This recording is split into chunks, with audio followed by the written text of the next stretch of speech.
চন্দ্রগুপ্ত চন্দ্রগুপ্ত।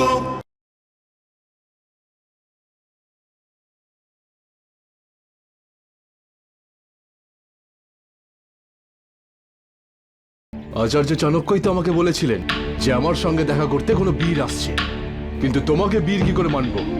এত সহজে পরাজয় মেনে নিচ্ছে যে।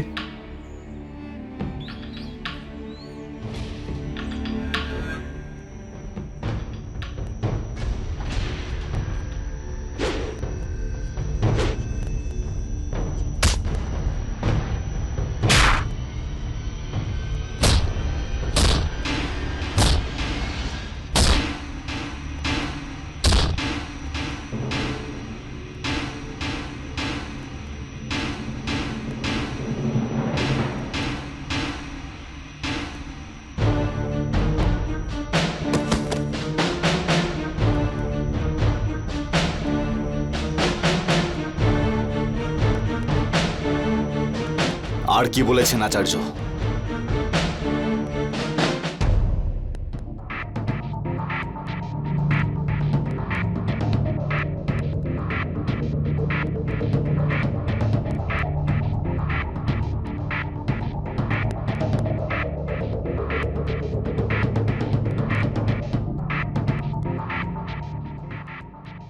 আচার্য ঠিকই বলেছিলেন, তুমি সত্যি করে একজন বীর। আর তুমি সেই ছোটবেলার আমার বন্ধু, যার অপেক্ষায় ছিলাম আমি। আমি শুধু চন্দ্রগুপ্তকেই জানতাম যে আমার সঙ্গে এইভাবে লড়তো আর এত সহজে আমাকে হারাতে পারত, শুধুমাত্র তক্ষশিলার চন্দ্রগুপ্ত।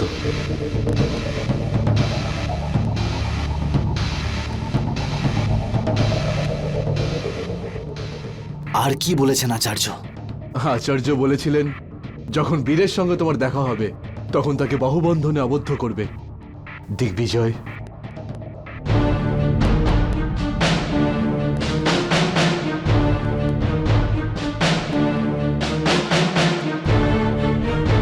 হ্যাঁ চন্দু, আমি তো সেই ছোটবেলার বন্ধু দিগ্বিজয়।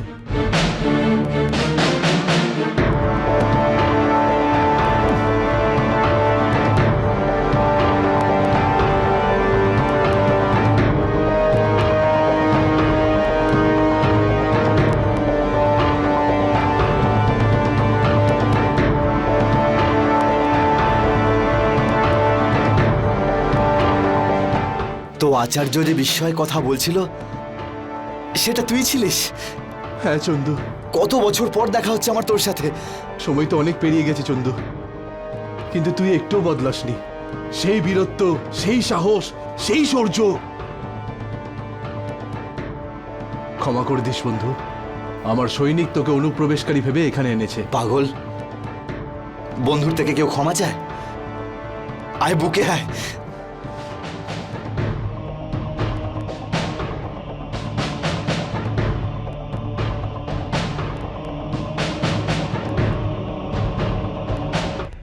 জয় হো।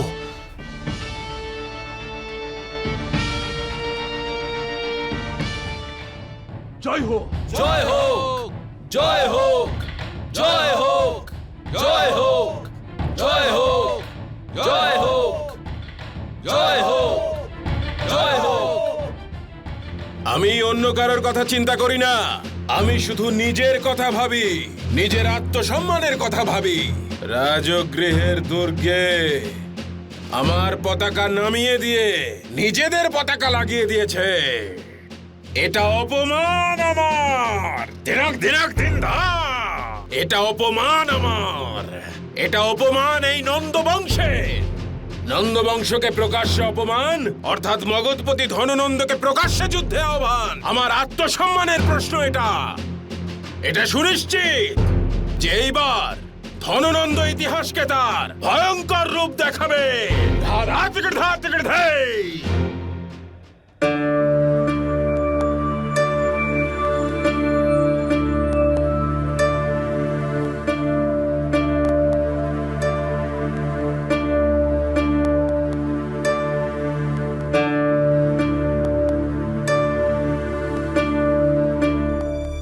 আরে বাহ চন্দু, তোকে দেখে তো সত্যিই রাজকুমার মনে হচ্ছে।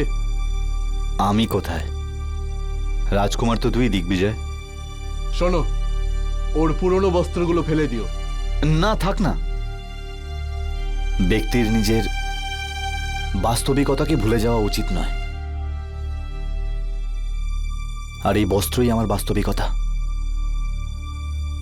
এগুলোকে ফেলো না, কে জানে কখন প্রয়োজন পড়ে যায়। খুব বুদ্ধিমানের মতো কথা বলতে শিখেছিস তুই তো।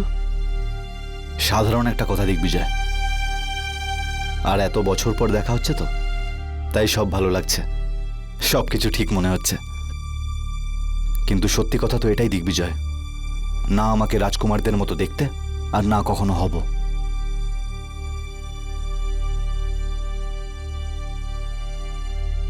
সেই জন্যই এই বস্ত্র পরে আমার একটু অদ্ভুত লাগছে।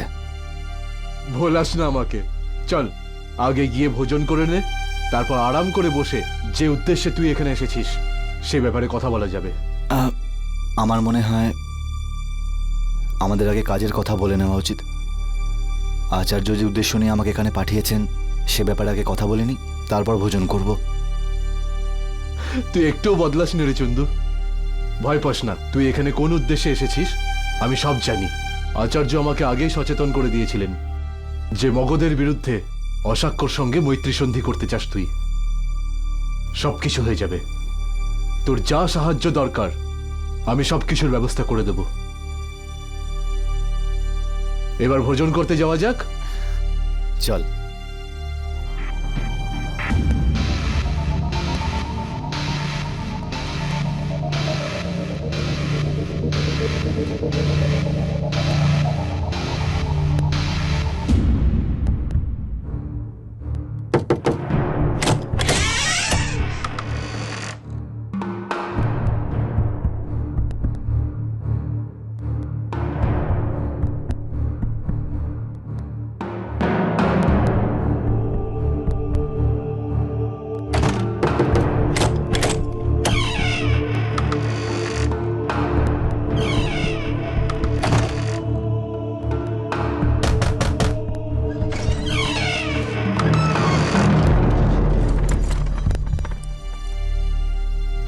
এই দাঁড়াও,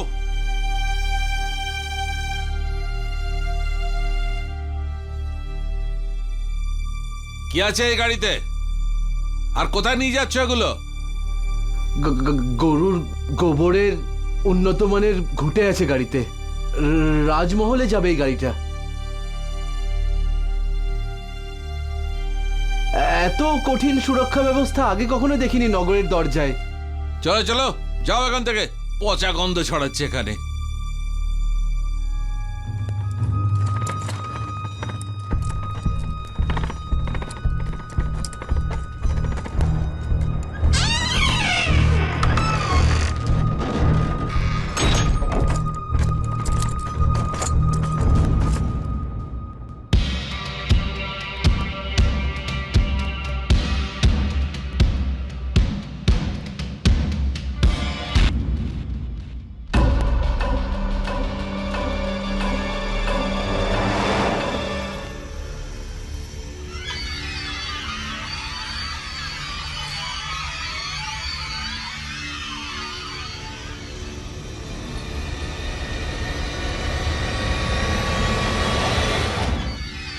গাড়িটিকে আমার সামনে আবার পরীক্ষা করো, ভেতরে কি আছে ভালো করে দেখো।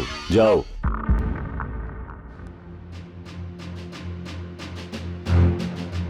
পাটলিপুত্র এই গাড়ি কোন পথে যাচ্ছে? রাজমহলে নিয়ে যেতে বলেছে আমাকে। রাজমহল? রাজমহলে গোবরের পিণ্ড কেন লাগবে?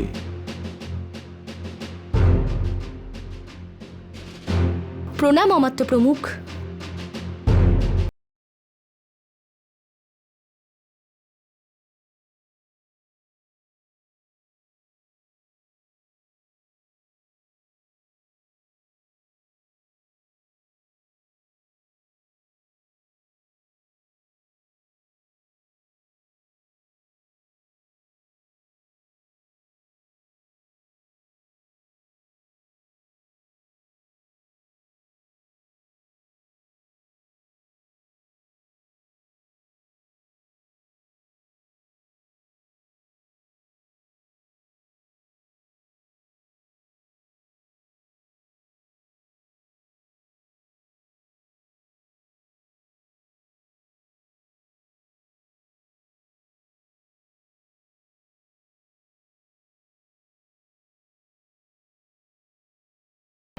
এই জন্য সরলভাবে কোনো কিছুকেই বিশ্বাস করা উচিত নয়।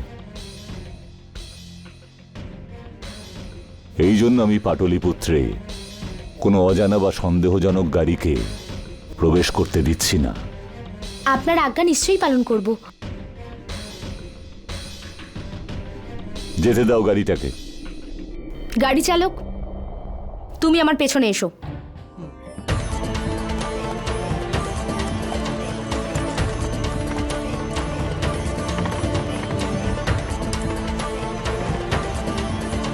অমাত্য প্রমুখ, আসাকি থেকে একজন গুপ্তচর আপনার জন্য গুরুত্বপূর্ণ সংবাদ নিয়ে এসেছে।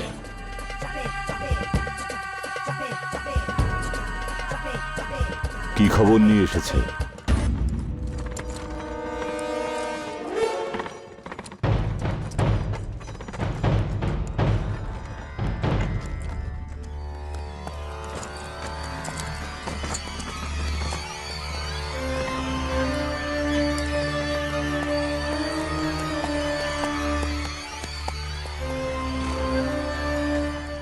চলো চলো, এটাকে তাড়াতাড়ি ভেতরে নিয়ে যাও। ভদ্রভট্ট, আপনি এনাদের ভেতরে নিয়েছেন, আমি এখানকার পরিস্থিতি সামলাচ্ছি। ঠিক আছে, চল।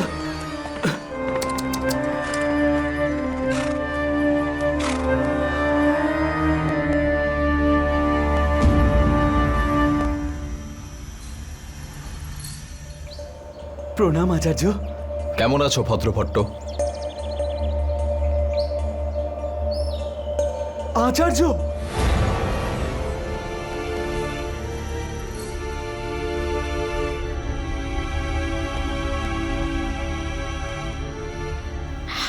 এটা কি করে হলো আচার্য?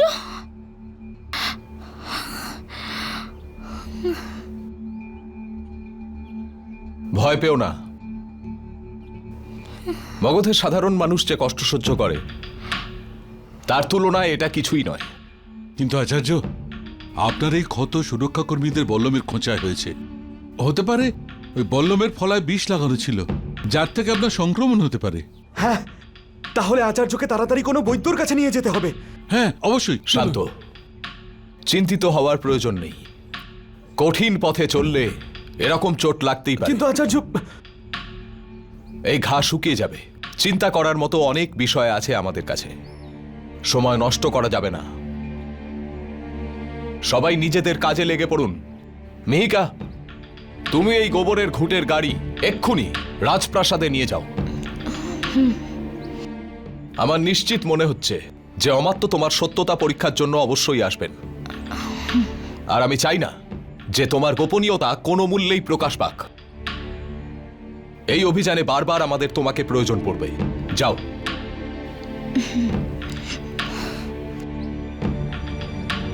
ভদ্রভট্ট, আচার্য, আমাদের থাকার ব্যবস্থা কোথায় হয়েছে? ওদিকে আচার্য।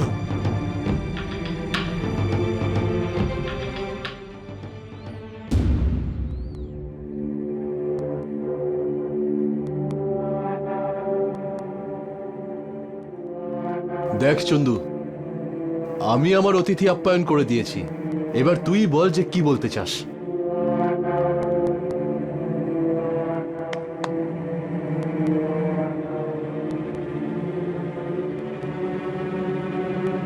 আচার্য ধননন্দকে মারবার পরিকল্পনা করেছেন, কিন্তু আমাদের লক্ষ্য শুধু ধননন্দের হত্যা নয়, বরং সমগ্র পাটলিপুত্রের ওপর পুরোপুরি নিয়ন্ত্রণ। আর সেই জন্য যখনই আমরা ধননন্দকে হত্যা করব, আমাদের মিত্র শক্তি সেই সময় পাটলিপুত্রের সুরক্ষা প্রণালীকে সামলানোর সুযোগ না দিয়ে তৎক্ষণাৎ আক্রমণ করবে। আর এই সব কাজ আমাদের খুব দ্রুতভাবে সম্পন্ন করতে হবে। শীঘ্রই নগরের নিয়ন্ত্রণ আমাদের হাতে নিতে হবে, আর সেই জন্য সেখানকার সুরক্ষাতন্ত্র আর অমাত্যর নিজি সুরক্ষাতন্ত্রকে পরাস্ত করতে হবে। এবং এই কার্যের জন্য আমার তোমার 10,000 সৈনিকের প্রয়োজন পড়বে দিগ্বিজয়।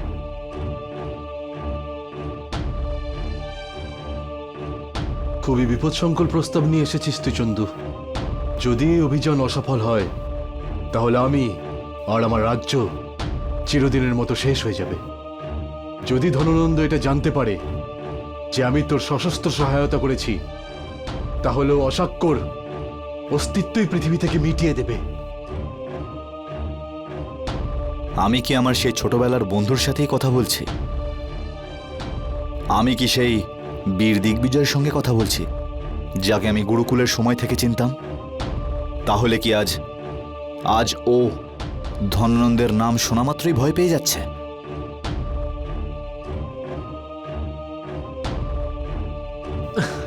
কখনো নয় চন্দু, দিগ্বিজয় আজও সেই দিগ্বিজয় আছে যে বেশ কয়েক বছর আগে ধননন্দর খাদানে উৎপাত করাতে তোর সঙ্গ দিয়েছিল। সত্যি করেই খুব আনন্দ হয়েছিল। চল তাহলে এবার তোর সঙ্গে এই দ্বিতীয় উৎপাতটাও করা যাক ধননন্দের বিরুদ্ধে।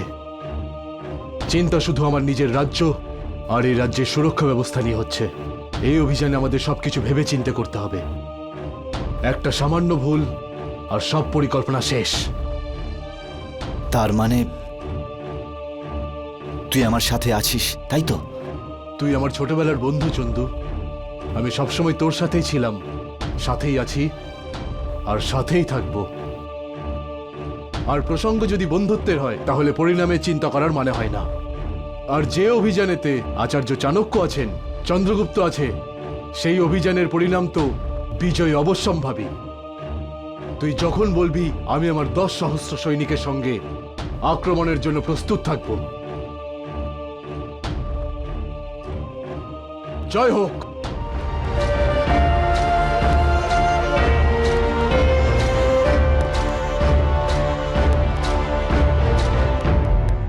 জয় হো। চলো এদিকে। খুব ভালো লাগছে।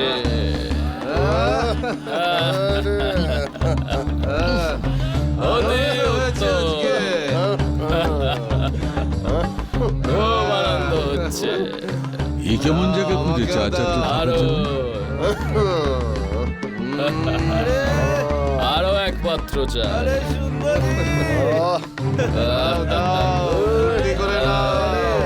নেশা হয়েছে। মনে হচ্ছে স্বর্গে আছি। আচার্য, আচার্য, আপনার কথা মতোই আমি আপনার থাকার ব্যবস্থা করেছি।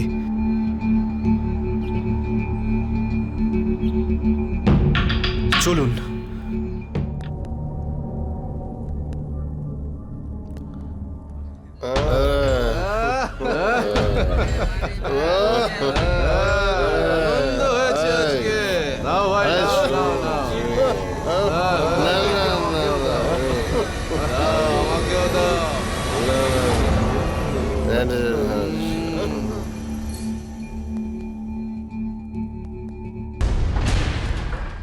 আপনার এই নতুন আবাসে আপনাকে স্বাগত। আচার্য, যদি অপরাধ না নেন আপনাকে কটা কথা জিজ্ঞেস করব।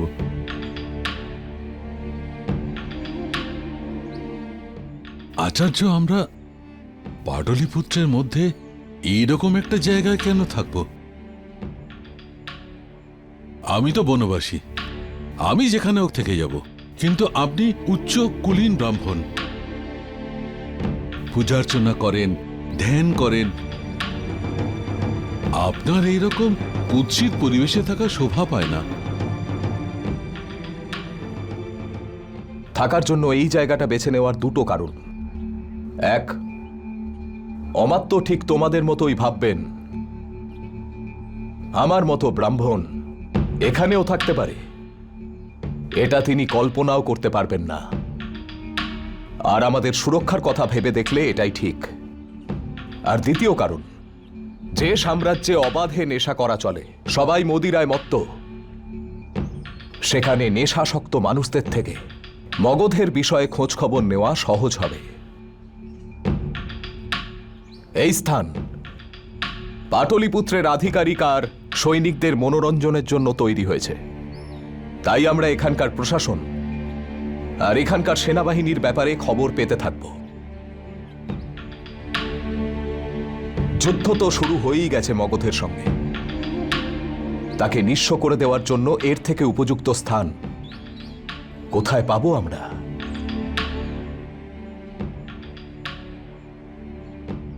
শশাঙ্ক, লাক্ষার কাছে তুমি যুদ্ধকলা অর্থাৎ জুয়ার যে চাল শিখেছ সেটা প্রয়োগ করার সময় এসেছে।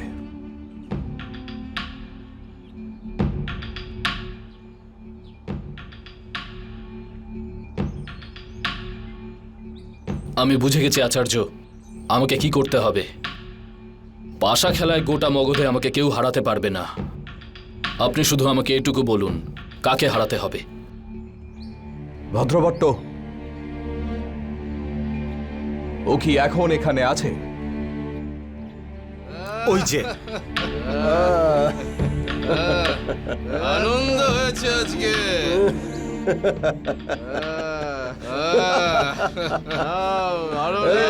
আচার্য, চতুরানার নাম ওনার, চারমুখ বিশিষ্ট, পাটলিপুত্রের অন্তরিক্ষ সুরক্ষা বিভাগের একজন প্রমুখ আধিকারিক। ওই আমাদের সাহায্য করবে ধননন্দকে মারতে। কিন্তু আচার্য, এ বিশ্বাস করার মতো পাত্র মনে হচ্ছে না। আমরা পুরোপুরিভাবে এর উপর নির্ভর করতে পারি না। মগধের সেনার কোনো আধিকারিক এখানে আমাদের সাহায্য করবে না। কিন্তু আপনি তো এক্ষুনি বললেন আচার্য যে এ আমাদের সাহায্য করবে। ও করবে, আর তার জন্য আমাদের ওকে আমাদের চক্রব্যূহে জড়াতে হবে। তাই আমি এনেছি তোমাকে এখানে। দেখাও তোমার যুদ্ধকলা আর ফাঁসাও ওকে নিজের জালে।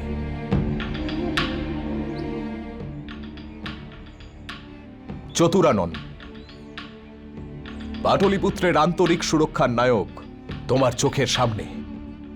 একে হারিয়ে এর এমন দুর্দশা করো, এতটা অসহায় করে তোলো যে আমরা যা চাইব ও তাই করবে। অমাত্য জানতেও পারবেন না, আর মগধের আন্তরিক সুরক্ষা ভঙ্গুর হয়ে পড়বে।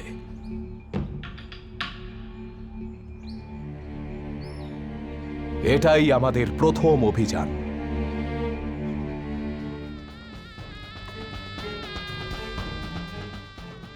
মহারাজ, আমার গুপ্তচরেরা অশাক্য থেকে একটা খবর নিয়ে এসেছে। আমি চাই খবরটা আপনি একবার দ্রুত শুনে নিন। তাহলে ঠিক আছে, বলো গুপ্তচর, কি খবর এনেছো তুমি? মহারাজ, চন্দ্রগুপ্ত অশাক্যতে আছে। ও ওখানে অশাক্যর রাজকুমার দিগ্বিজয়ের সঙ্গে মৈত্রী সন্ধি করেছে, যার অনুসারে অশাক্যর সেনা চন্দ্রগুপ্তর সৈন্যদের সাহায্য করবে আর মগধে আক্রমণ করবে।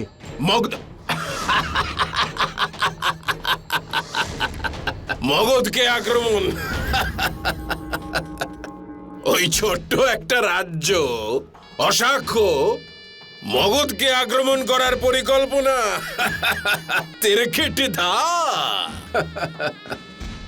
হয়তো ওরা এটা জানে না যে পৃথিবীর উপর যেখানেই আমি আমার পা রাখি সেখানেই আমার পায়ের নিচে ওই অশাক্যর মতো 10-10টা রাজ্য মাটিতে মিশে যায়।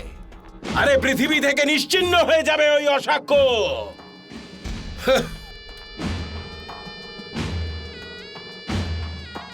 আমার তো যবে থেকে আমি মদিরার সেবন বন্ধ করেছি, আমার শরীরের শিরাগুলো প্রায় টেনে টেনে ধরে আমাকে খুব কষ্ট দেয়।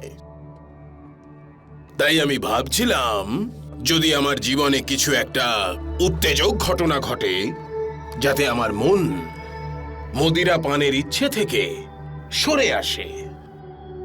আর দেখো, যেরকমটা আমি চেয়েছিলাম তেমনটাই ঘটল। আমার তো এক্ষুনি অশাক্যর ওপর আক্রমণের প্রস্তুতি নাও। আমি তাড়াতাড়ি ওকে ধ্বংস করে শেষ করে মগধে মিশিয়ে দিতে চাই। যদি কোনো রাজ্য আমার শত্রু চাণক্য আর চন্দ্রগুপ্তকে সাহায্য করার ঘোর অপরাধ করে তাহলে তাকে শাস্তি স্বরূপ ধ্বংস হতেই হবে, আর আমি তাকে ধ্বংস করেই ছাড়ব। এটা কোনো সহজ কাজ নয় মহারাজ। মগধ আর অশাক্যর মধ্যে একটা বিরাট নদী আছে। যদি আমাদের সৈন্য ওই নদী পার করতে পারে তবে অশাক্য তার নৈসর্গিক সুবিধে পাবে। আর নদী পার করবার সময় ওরা আমাদের হাজারো সৈনিককে মেরে ফেলতে পারে মহারাজ। সহস্র? আরে লক্ষ সৈনিককেও যদি মেরে ফেলেও আমার কিচ্ছু যায় আসে না। আমি তো কেবল অশাক্যকে ধ্বংস করতে চাই। আরেকটা পথ আছে মহারাজ, কূটনীতির প্রয়োগ। অশাক্য রাজকুমার আসলে কেবলমাত্র ব্যক্তিগত কারণে চন্দ্রগুপ্তকে সাহায্য করছে। চন্দ্রগুপ্ত আর চাণক্যর কাছে আছেই বা কি ওকে দেবার জন্য? আমাদের শুধু এটাই বুঝতে হবে যে দিগ্বিজয় চন্দ্রগুপ্তর কাছ থেকে চাইছে কি, ব্যাস তার দ্বিগুণ দিয়ে দেব আমরা ওকে। রাজা শেষ পর্যন্ত রাজাই হয়ে থাকে, সে কেবল নিজেরই লাভটা দেখতে পায়। বাহ, কি চতুর বুদ্ধি তোমার! আমার তো কি মস্তিষ্ক পেয়েছো তুমি! আমি চাই যে তুমি নিজেই অশাক্য যাও, আর সেখানে ওই রাজকুমার দিগ্বিজয়ের সামনে এত বড় প্রলোভন রাখো যে ও চাইলেও যেন সেটা ফেরাতে না পারে। চক্রধা,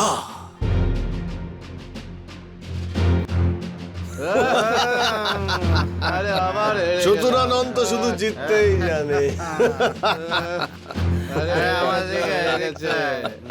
জুয়ায় হারতে হারতে মানুষ শেষ পর্যন্ত নিজের সবকিছু বাজি রাখে, নিজের আত্মা পর্যন্ত হারিয়ে বসে। শশাঙ্ক, তোমায় শকুনির মতো কুটিল হয়ে খেলতে হবে এদের সাথে।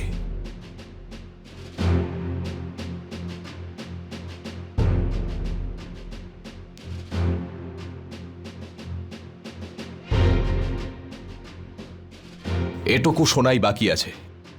মনে রেখো, এই সব আমরা প্রায় শত্রুর চোখের সামনেই করছি। একটা ভুল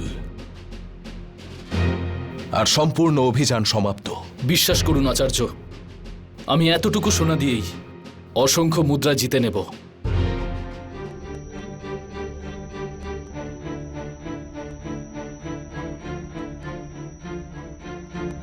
বিজয়ী বাবা।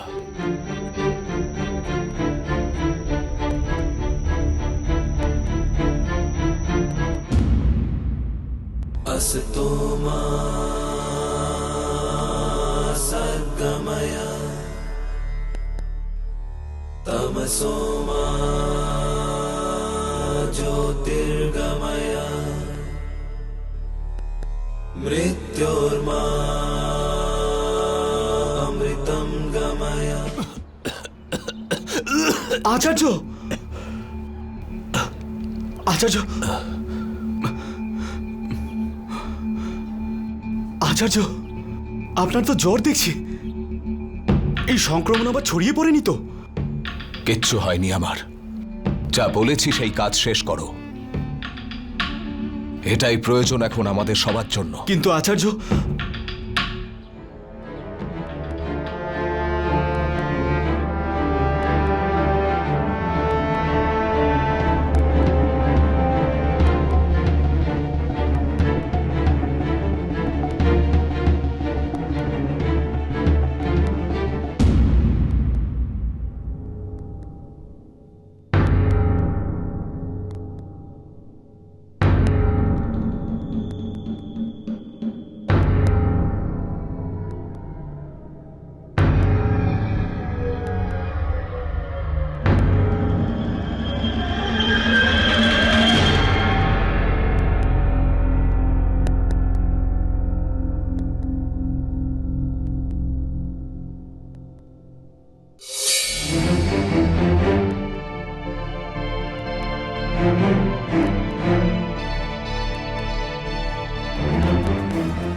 দিগ্বিজয়,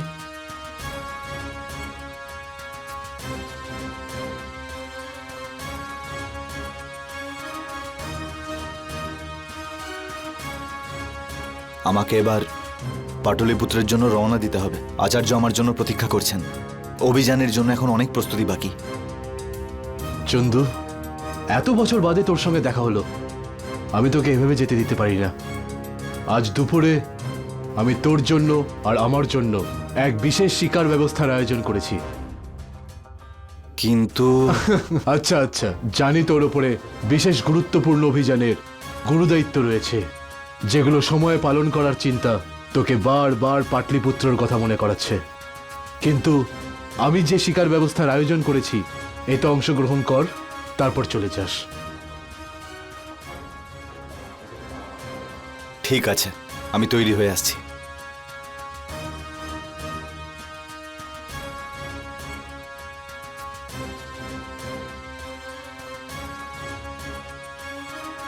আবার কি হলো চন্দু?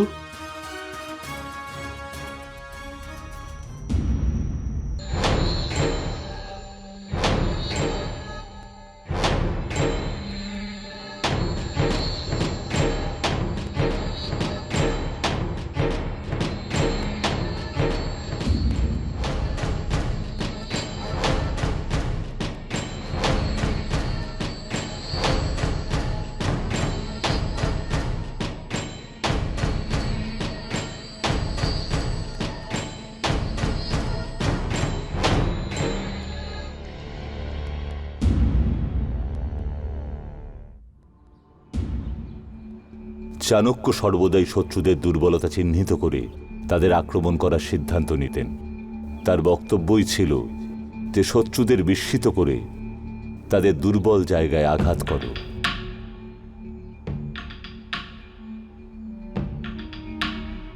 প্রণাম আচার্য। তার দৃঢ় বিশ্বাস ছিল যে যে কোনো যুদ্ধে যদি সবচেয়ে মহত্বপূর্ণ কোনো বিষয় থাকে, তা হলো এটাই, বিস্ময়কর কিছু একটা। তুমি তোমার শত্রুকে নিজের সাহসের দ্বারা, নিজের পরিকল্পনার দ্বারা, নিজের পরিকল্পনাকে শত্রুর কাছ থেকে লুকিয়ে রাখার ক্ষমতার দ্বারা এবং প্রত্যেকবার নতুন কিছু কৌশল তৈরি এবং প্রয়োগের দ্বারা শত্রুদের চমকে দেওয়া যায়, তাদের বিস্মিত করা যায়। ধননন্দকে চাণক্য এই সমস্ত কিছুর প্রয়োগে চমকে দিতে চাইছিলেন। তিনি অন্য কিছু প্রয়োগের কথা ভাবছিলেন। তিনি এক এমন প্রাণঘাতী আগ্নেয় রাসায়নিক তৈরির কথা ভাবছিলেন যা ধননন্দ কল্পনাও করতে পারবে না। আচার্য, আপনার নির্দেশ অনুযায়ী যে যে বিশেষ রাসায়নিক দ্রব্যগুলোকে আপনি আনতে আদেশ করেছিলেন, আমি তার সবগুলোই এনেছি। কিন্তু আপনি এইসবগুলো কি করবেন কি আচার্য? বহু বছরের অধ্যয়ন আর নিরলস অনুসন্ধানের পরে আমি অগ্নি সংযোগের সূত্রের হদিশ পেয়েছি। এমন একটা রাসায়নিক যন্ত্র যা ভয়ঙ্কর বিস্ফোরণের সঙ্গে অগ্নি বর্ষার দ্বারা সবকিছু বিধ্বংস করে দেওয়ার ক্ষমতা রাখে।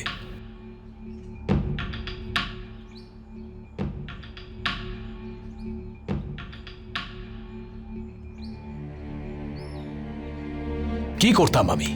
এছাড়া আর কোনো উপায় ছিল না আমার কাছে। আমরা ধননন্দের বিশাল সেনার সম্মুখীন হব, সাধারণ মানুষ যার কল্পনাও করতে। আচার্য,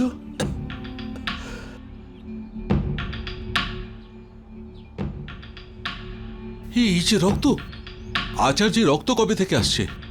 এই কদিন মাত্র হলো, কিন্তু ভয় পাওয়ার কোনো দরকার নেই। এটা একটা সাধারণ শারীরিক ব্যাধি, আপনা থেকেই ঠিক হয়ে যাবে। আচার্য, আমি কোনো বৈদ্য নই, সাধারণ রাসায়নিক দ্রব্য সংগ্রহ করি, কিন্তু আমার এতদিনের অভিজ্ঞতা এই কথাটাই বলছে যে এই যে রক্তক্ষরণ আপনার কাশির সঙ্গে হচ্ছে, এটা কিন্তু ভালো কথা নয়। আচার্য, আপনার এক্ষুনি কোনো বৈদ্যের কাছে যাওয়া উচিত। চলে যাব, কিন্তু এই অভিযান সম্পূর্ণ সফলভাবে শেষ হওয়ার পরে। কারণ এই অভিযান আমার জন্য খুবই গুরুত্বপূর্ণ, চন্দ্রগুপ্তর জন্য। এতে অংশ নেওয়া সেই সকল সদস্যের জন্য, যা অখণ্ড ভারতের জন্য। এই অভিযানকে এই সাধারণ ব্যাধি নিয়ে চিন্তায় মগ্ন হয়ে থেকে বিভ্রান্ত হতে দিতে পারি না। আর খেয়াল রেখো, চন্দ্রগুপ্ত যেন এ ব্যাপারে কিছু জানতে না পারে। আজ্ঞে আচার্য। আচার্য, আচার্য,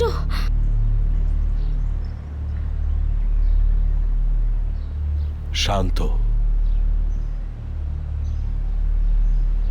অস্থির হয়ে কখনো ধৈর্যের সঙ্গ ছেড়ো না। যে ব্যক্তি নিজের মনের ধৈর্য আর সংযমের অভ্যাস করেছে, সে যে কোনো সংকটের সম্মুখীন হতে পারে। বলো। আমি একটা দুঃসংবাদ পেয়েছি আচার্য। এইমাত্র জানতে পারলাম যে অমাত্য দিগ্বিজয়ের রাজ্যে গেছেন।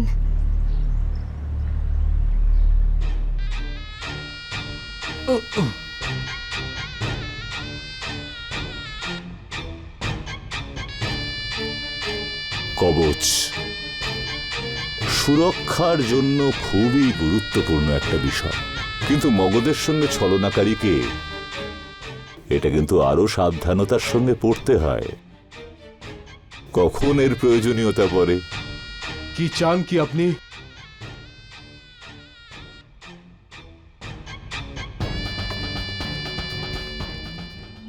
আপনি জানতেন অমাত্য ওখানে যাবেন? মগধের চোখ কান সর্বত্রই রয়েছে।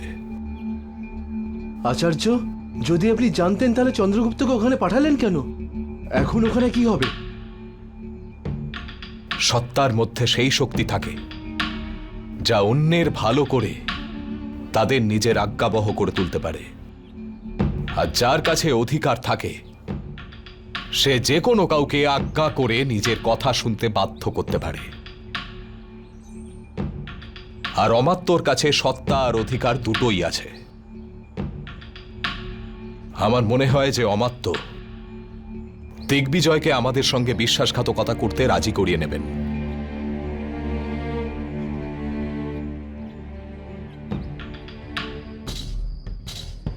আমার কিছু চাই না, আমি তো কেবল তোমায় সাবধান করতে এসেছি। তোমার কাছে যদি কিছু নিতে আসতাম তাহলে তুমি আমায় প্রথমে দেখতে পেতে না। মগধ সৈন্য তোমাদের রাজ্য আক্রমণ করবার জন্য প্রচন্ড বেগে আসছে, দেখতে পেতে তুমি। আমাকে ব্যর্থ সাবধান বানিয়ে দেওয়ার কোনো প্রয়োজন নেই অমাত্য, কারণ আপনি আর আমি দুজনেই জানি যে মগধ আর অশাক্যের মাঝে বিশাল লগনি নদী বইছে। আর মগধ থেকে আসা যে কোনো আক্রমণ এই নদীটা পার করতে পারলে তবেই সম্ভব। আর এই তরফে প্রধান সামরিক মাহাত্ম্য হল উঁচু পর্বতের শিখরে আমাদের ধনুর্ধর সৈনিক অতন্দ্র প্রহরীর মতন রয়েছে। আর আপনার মতন একজন বুদ্ধিমান ব্যক্তি ওদের কৌশল সম্পর্কে অবশ্যই সন্দিহান হবেন না।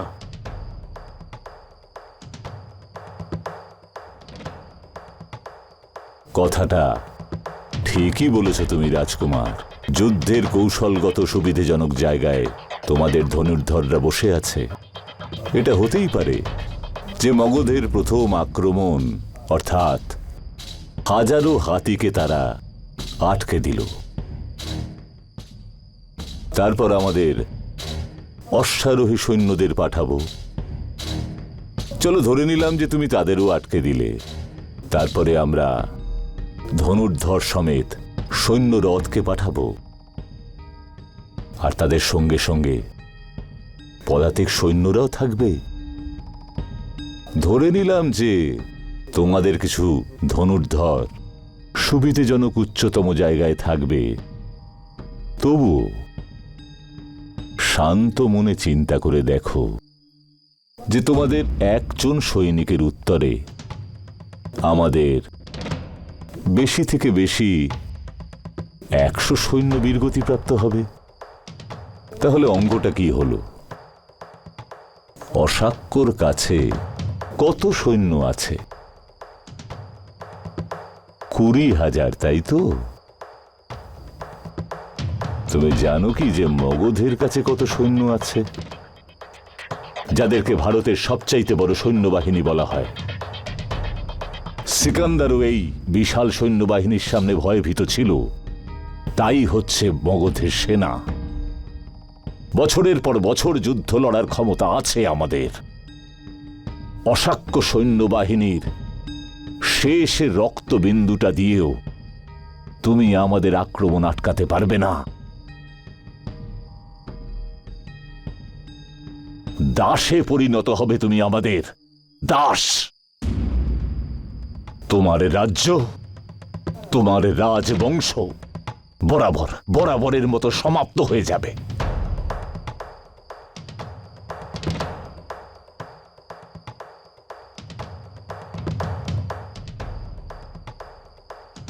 তাহলে আচার্য, দিগ্বিজয় কি আমাদের সঙ্গে বিশ্বাসঘাতকতা করবে? প্রতি পদে বিস্মিত করতে চলেছে এই অভিযান। তোমার প্রশ্নের উত্তর আমি সময় এলে দেব।